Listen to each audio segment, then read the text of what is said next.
aujourd'hui, on va voir le cours sur le secret médical. Cette question ou bien ce principe de secret médical ou du secret professionnel représente l'une des bases de la relation médecin-malade. La, la- la protection des informations concernant nos malades contre toute indiscrétion a pour but de protéger nos malades comme une entité physique et morale contre toute indiscrétion.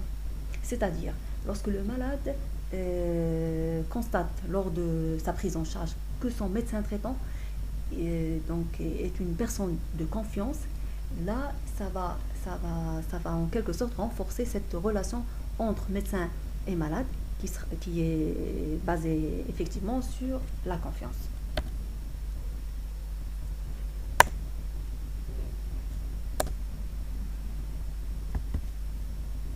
Comme introduction, le secret médical est une obligation à laquelle est soumis le médecin dans l'exercice de ses fonctions.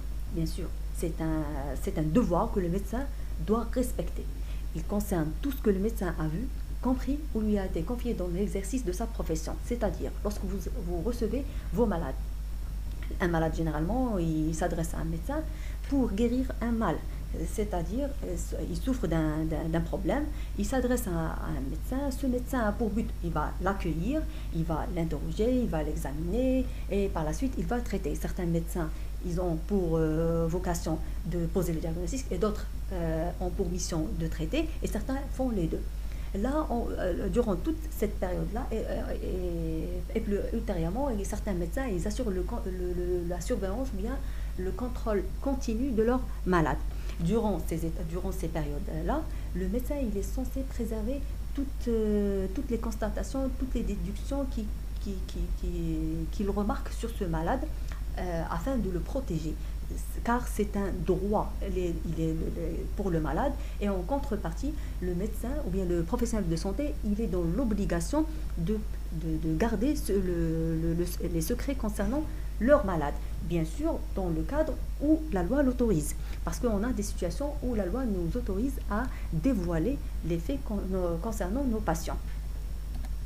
Le secret médical est aussi vieux que la médecine. Donc c'est un principe qui date depuis l'Antiquité. C'est Hippocrate qui conseillait aux médecins de garder le silence et d'observer la prudence dans leurs propos. Il disait « Admis à l'intérieur des maisons, mes yeux ne verront ce qui se passe et ma langue taira les secrets qui me seront confiés. » Ce conseil était destiné à préserver le principe de base de la relation médecin-malade, qui est la confiance.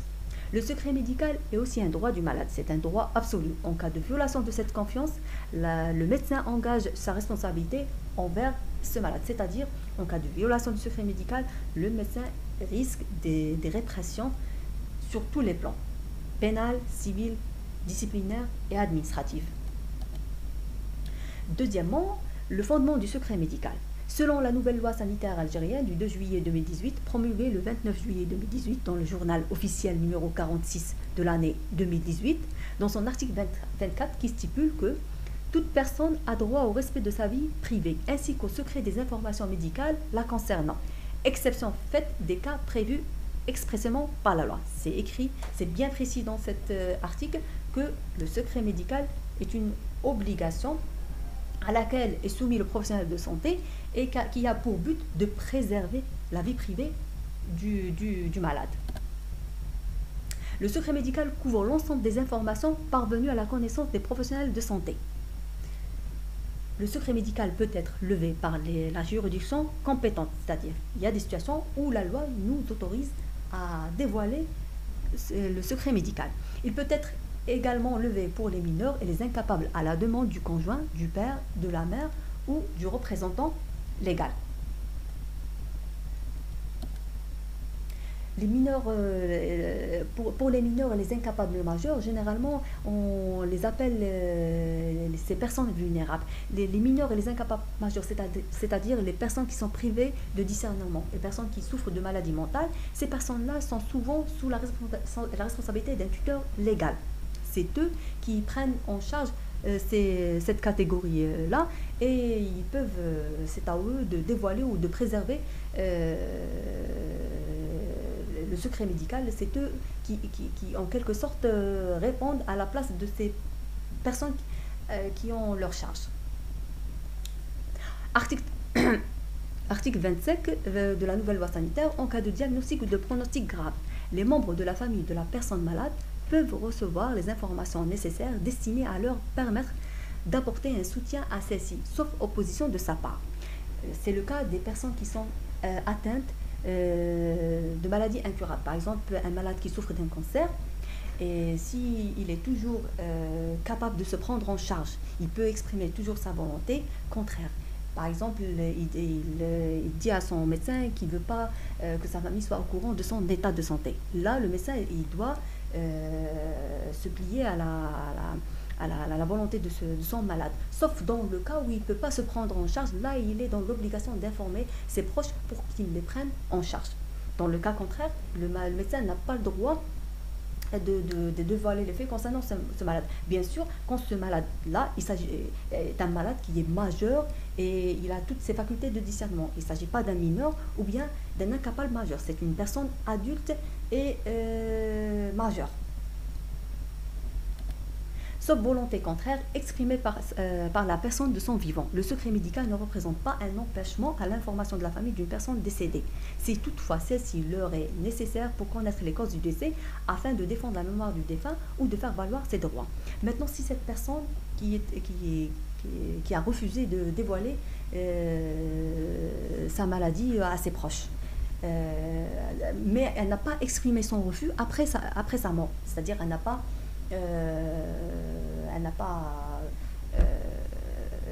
exprimé de son vivant qu'elle refuse que sa famille soit au courant après sa mort de sa maladie. Là, le médecin, pour faire valoir ou bien pour autoriser ou bien pour permettre aux ayants droit de bénéficier de certains avantages, par exemple, surtout en cas de maladie, si cette personne se trouve morte suite à une maladie professionnelle, soit ou bien elle se trouve décédée suite à un accident de travail, là, on doit dévoiler la cause exacte du décès aux proches, à la famille du défunt, afin qu'ils bénéficieront de leurs droits. L'article 169 toujours de la nouvelle loi sanitaire qui stipule que le professionnel de la santé exerce sa profession à titre personnel. Il est tenu au secret médical et au professionnel. Donc tous les professionnels de santé, à savoir médecins, chirurgiens, dentistes et pharmaciens, sont tenus au secret médical. Lorsque les professionnels interviennent en équipe pour la prise en charge du patient, les informations parvenues à l'un des membres de l'équipe doivent être partagées par l'ensemble des membres dans l'intérêt médical du malade. Effectivement, certains médecins font appel à leurs collègues ou confrères d'une autre discipline afin d'assurer une meilleure prise en charge au malade.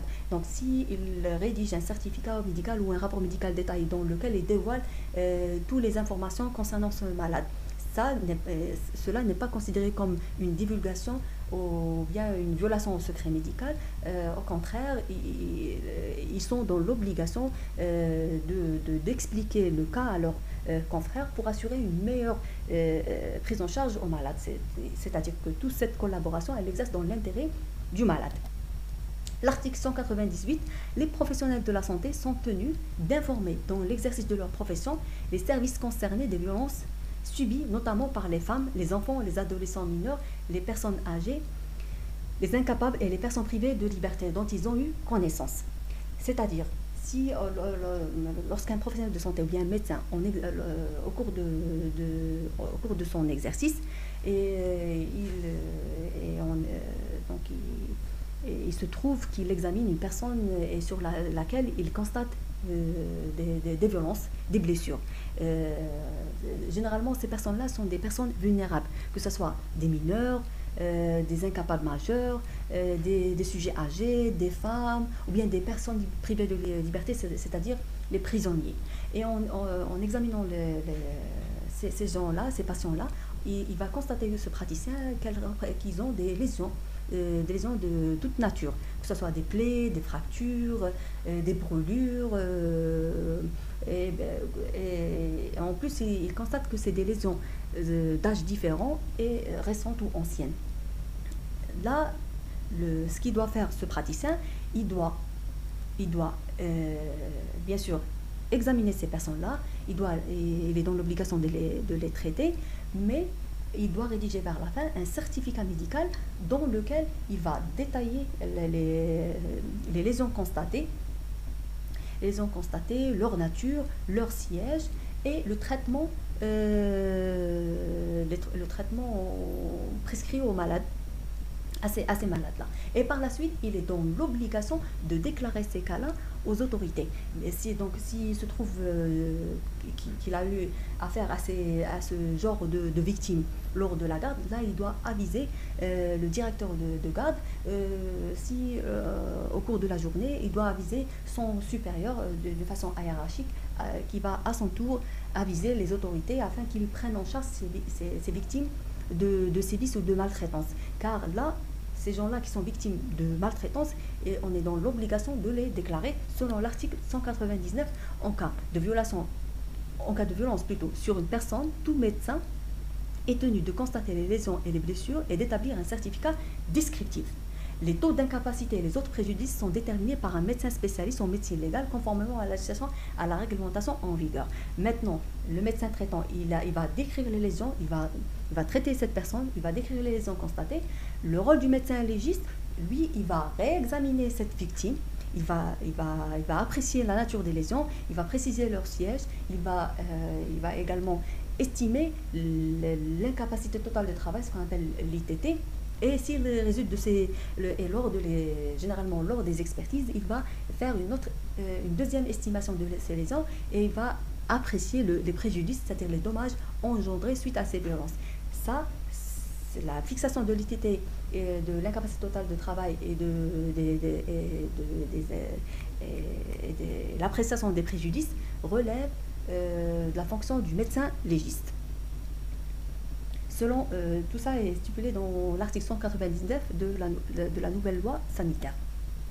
Toute blessure suspecte doit faire l'objet d'une déclaration obligatoire selon les modalités fixées par la législation et la réglementation en vigueur. Donc là, la déclaration de ces cas, elle est obligatoire.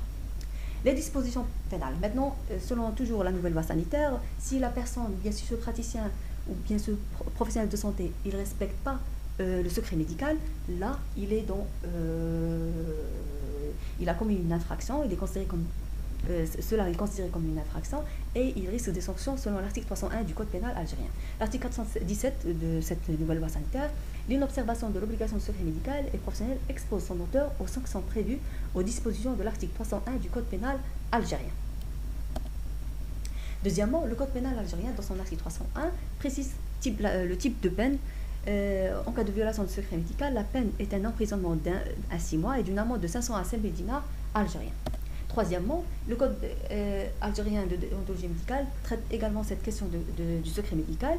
Les articles du Code algérien de déontologie médicale, dans son chapitre 2 concernant le secret professionnel, de l'article 36 à l'article 41, il stipule, premièrement, le secret médical s'impose à tout médecin, chirurgien et dentiste, sauf si la loi en dispose autrement. Par la suite, on va voir les situations où la loi nous autorise à dévoiler le secret médical. Deuxièmement, le secret médical couvre tout ce que le médecin a vu, a compris, a entendu ou lui a été confié, bien sûr par son malade. Troisièmement, le médecin doit faire respecter les impératifs du secret médical par les auxiliaires. Généralement, un médecin ou bien un professionnel de santé travaille en collaboration avec les auxiliaires de santé. Donc il y a sous sa responsabilité toute une équipe médicale, soit les internes, soit les externes, soit les infirmiers, soit les psychologues, soit les assistances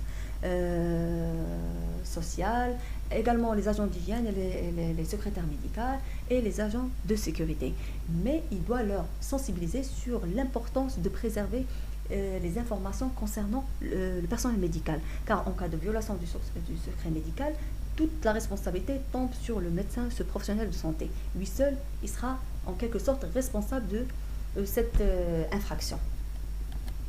Le médecin doit protéger tout document médical, à savoir fiche clinique, dossier médical concernant son malade, contre toute indiscrétion. C'est-à-dire, il doit veiller à ce que le stockage et l'archivage des données doit être sécurisé.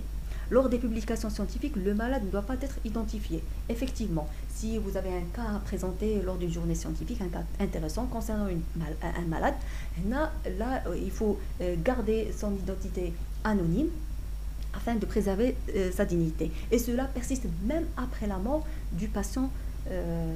Voilà. Le secret médical persiste même après le décès du malade, sauf pour faire valoir un droit. c'est-à-dire pour faire valoir un droit, comme je l'ai déjà expliqué, les victimes de maladies professionnelles ou d'accidents de travail, souvent le médecin est là, il est dans l'obligation de déclarer ces cas-là afin de permettre aux ayants droit de bénéficier de certains avantages, par exemple le capital décès et une certaine indemnisation. L'article 54 du Code algérien de déontologie médicale qui stipule que quand le médecin, le chirurgien dentiste appelé auprès d'un mineur ou d'une personne handicapée constate qu'ils sont victimes de sévices et traitements inhumains, de privation, il doit informer les autorités compétentes. Là, c'est également, ils insistent sur le fait de déclarer obligatoirement les cas de sévices ou de maltraitance par action, c'est-à-dire en causant des blessures à ces mineurs, à ces personnes vulnérables, ou bien par omission, c'est-à-dire en privant de ces personnes-là d'aliments ou d'autres moyens de survie. Là, il faut ces cas-là, leur déclaration, elle est obligatoire. Troisième point, les personnes tenues au secret médical. Maintenant, qui sont ces personnes, ou bien ces professionnels de santé qui sont tenus de garder le secret médical? Le secret médical concerne aussi bien le personnel médical et le personnel non médical, tous les deux ayant un contact avec le malade lui-même ou son dossier médical. Le personnel médical, on a le personnel soignant et le personnel non soignant. Le personnel soignant, il concerne les médecins traitants, les étudiants en médecine qui sont en stage tels que les externes, internes, au milieu hospitalier, les résidents bien sûr, les chirurgiens dentistes, les pharmaciens, les sages-femmes, toutes les autres personnes contribuant aux soins tels que les infirmiers, les psychologues, les assistants sociaux, les laborantins. Par extension au milieu hospitalier, le service est tenu au secret. Le personnel non soignant, tel que les médecins de conseil des caisses et de sécurité sociale, c'est-à-dire les médecins qui font le contrôle auprès des assurances et de la CNAS, les médecins du travail, les médecins de compagnie d'assurance et les médecins experts. Les médecins experts, les médecins généralement qui sont désignés par les tribunaux pour accomplir certaines missions ou certaines expertises d'ordre pénal ou civil. Deuxièmement, le personnel non médical. Le personnel médical est responsable du personnel non médical qui l'assiste. Le médecin plutôt est responsable du personnel non médical qui l'assiste. Par exemple, la secrétaire médicale a connaissance des dossiers des patients parce que c'est elle qui fait le stockage, souvent la rédaction des rapports médicaux, des certificats médicaux, etc. L'agent hospitalier également est souvent présent au moment des soins, surtout pour assurer une certaine sécurité aux médecins et à l'équipe médicale. Et il est toujours présent quand le médecin fait son travail. Grand 4, le domaine du secret médical. Ça concerne quoi ce secret médical? Le secret médical concerne tout ce qui a été vu, informations confiées, informations comprises, voire tout ce qui a pu être interprété lors de l'exercice médical. Donc toute chose constatée lors de l'examen médical doit être préservée par le médecin et son équipe. Pour cela, on peut dire que ça concerne les déclarations du malade, les diagnostics, les thérapeutiques, les fiches ou dossiers médicaux, mais aussi les conversations surprises au domicile lors d'une visite médicale de contrôle. En cas de violation de secret médical, le médecin sera sanctionné et sur le plan pénal, civil, disciplinaire et administratif, effectivement. Le médecin, dans ce cas-là, risque des sanctions sur le plan pénal, car il n'a pas respecter l'un des articles du Code pénal algérien et cela constitue une infraction et par conséquent il risque des sanctions sous forme d'amende et ou de peine de prison. Sur le plan civil, si en dévoilant le secret médical, en violant suite à cette violation du secret médical, le malade subit un préjudice, un dommage que ce soit physique ou moral. Là, le médecin il est dans l'obligation d'indemniser ce patient ou bien ce malade. Là, on est dans la responsabilité médicale civile. Sur le plan disciplinaire, toujours, le Code de déontologie médicale algérien prévoit, donc l'interdiction de la violation du secret médical. Donc, si ce professionnel de santé dévoile ou bien ne respecte pas le secret médical, là, il risque des sanctions sur le plan disciplinaire. Et sur le plan administratif, quand le médecin qui exerce dans un établissement sanitaire, hospitalier ou autre, se trouve par inattention, maladresse ou autre, ou bien même intentionnellement, il n'a pas su préserver, il n'a pas su protéger les dossiers, documents médicaux, ou bien il a fait en quelque sorte dévoiler des données concernant son malade. Là, il s'agit d'une faute personnelle. Là, il s'agit plutôt d'une faute personnelle détachable du service. Et par conséquent, il pourra subir des sanctions par son administration. Grand 5, Là, on va voir les dérogations au secret médical. Maintenant, on a des situations où les dérogations elles sont relatives, c'est-à-dire on peut déclarer des faits concernant le patient comme on peut euh, les préserver. Et il y a d'autres situations où la loi, la dérogation, les dérogations sont absolues, où on est dans l'obligation de déclarer certains cas, certaines maladies concernant ce patient. Pour les dérogations relatives, il y a l'avortement criminel. En vertu de l'article 301 du Code pénal, le médecin n'encourt pas de peine s'il dénonce un avortement criminel, mais il n'est pas obligé de le faire. Deuxièmement, signalement des toxicomanies. Le médecin est autorisé à déclarer les cas de toxicomanie dont il a eu connaissance plutôt lors de la consultation. Et troisièmement, signalement des agressions sexuelles. Là, le signalement des agressions sexuelles, c'est le signalement quand la victime est une victime adulte majeur, qui n'est pas mineur et qui n'a pas des troubles de discernement. Maintenant, dans ce cas-là, le médecin peut déclarer ce genre d'agression, les agressions commises sur cette victime, comme il peut ne pas le faire. Sauf si il se trouve que la victime d'agression sexuelle est une mineure. Là, c'est considéré comme des violences physiques d'ordre sexuel.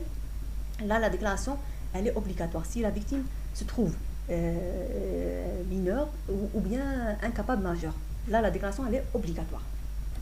Pour les dérogations absolues, là, on peut déclarer, on est dans l'obligation de déclarer. Si on ne le fait pas, on risque des sanctions. On déclare souvent les maladies à déclaration obligatoire, surtout les maladies qui causent des épidémies et des pandémies, comme actuellement le cas de Covid-19. On est dans l'obligation de déclarer ces cas-là. Et également, on déclare les maladies contagieuses comme la tuberculose, le choléra, les MST, les maladies sexuellement transmissibles, etc. Deuxièmement, déclaration des accidents de travail et maladies professionnelles. Effectivement, en les déclarant, on rend service surtout aux proches et à la victime et à ses proches. Les demandes des pensions militaires, le certificat se fait à la demande du militaire ou de ses ayants droit pour valoir un droit de son vivant ou après sa mort.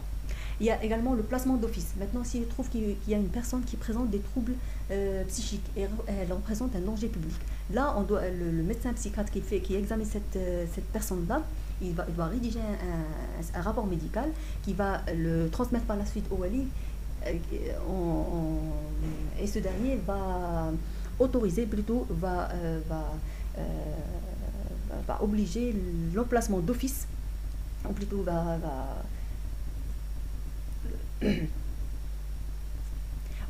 le wali automatiquement il va ordonner l'emplacement d'office de cette personne qui représente un danger public dans des hôpitaux psychiatriques, bien sûr. L'hospitalisation se fait dans des hôpitaux psychiatriques, ce qu'on appelle l'emplacement d'office ou bien l'internement.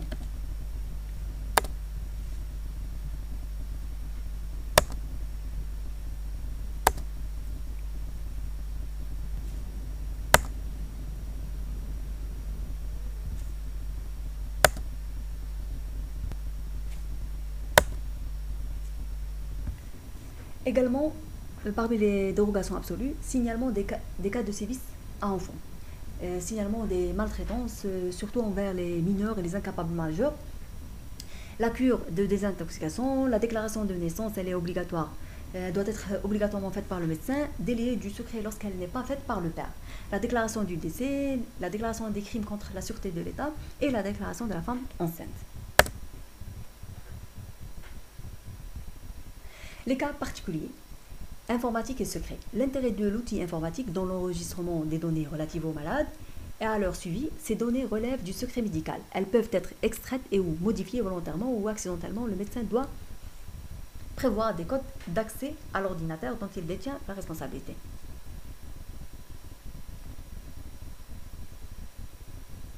Donc, comme l'archivage se fait actuellement et le stockage des données se fait par l'outil informatique, le médecin doit veiller à ce que les informations concernant ce malade soient protégées. En conclusion, le secret médical est une obligation faite au médecin. Cette obligation est morale, générale et absolue. Cette obligation bien ce devoir de secret est l'une des conditions essentielles du contrat médical. Le secret médical est un droit du malade, il couvre tout ce que le médecin a vu, entendu, compris dans l'exercice de ses fonctions. Le secret médical est institué dans l'intérêt du malade, la mort de celui-ci ne délivre pas le médecin de son obligation. Le principe du secret médical à tout le personnel en milieu hospitalier est partagé. Voilà, je viens de terminer et je vous remercie.